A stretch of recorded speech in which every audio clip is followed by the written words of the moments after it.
Dear brothers and sisters in Jesus Christ, there is a story told about a man who stopped going to church for many years. When someone asked him why, he said, I made mistakes in my life.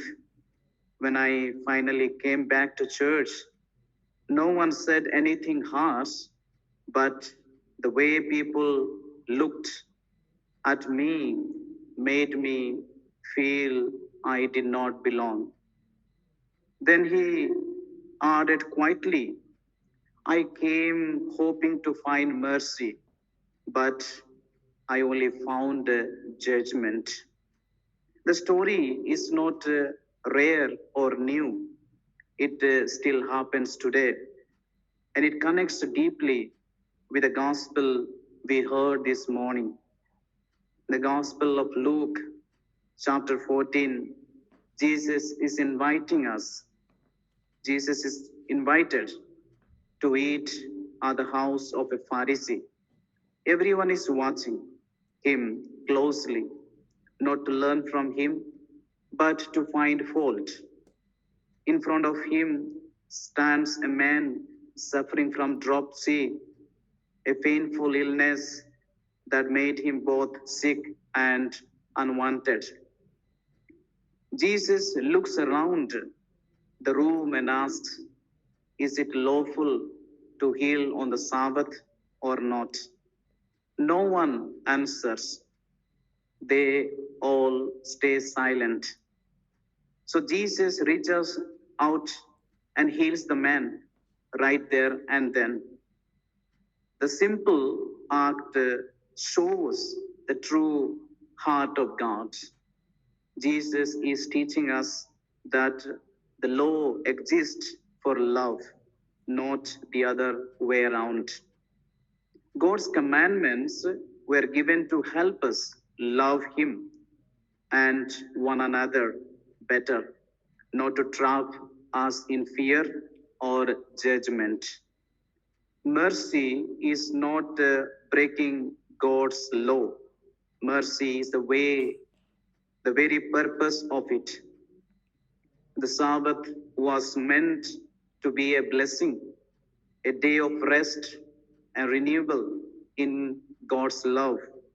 But over time, people added so many rules that they forgot its meaning.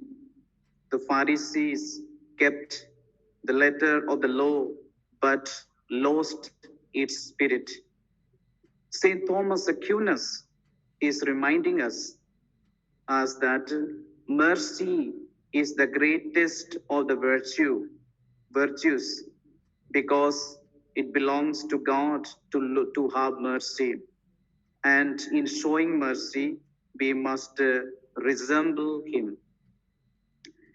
That is the center of our faith. Holiness is not about perfect rule keeping. It is about perfect love. When mercy disappears, faith becomes cold, performance instead of relationship. As Pope Benedict XVI once said, being Christian is not the result of a choice or an idea, but of an encounter with a person, Jesus Christ. When we truly meet Jesus, we meet mercy itself. That is what he did in that house. He melted hearts by his compassion. He did not break the Sabbath. He restored its true purpose to bring life and healing. Today, many people carry pain, guilt, loneliness. Some people stay away from the church because they fear being judged. If they find only criticism, they will leave again.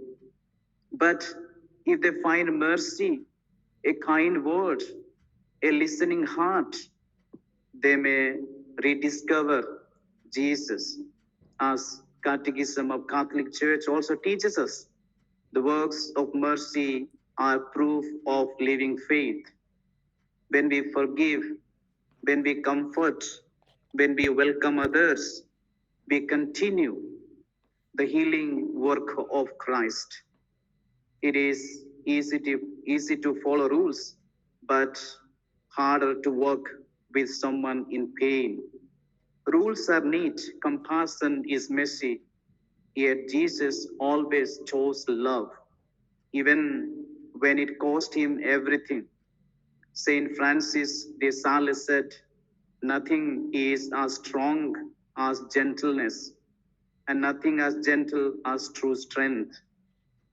That is real discipleship, to be gentle enough to care and strong enough to love when others stay silent. Dear friends, Jesus is asking us today, when we see someone suffering, do we defend the person? He came not to destroy the law, but to fill it with mercy.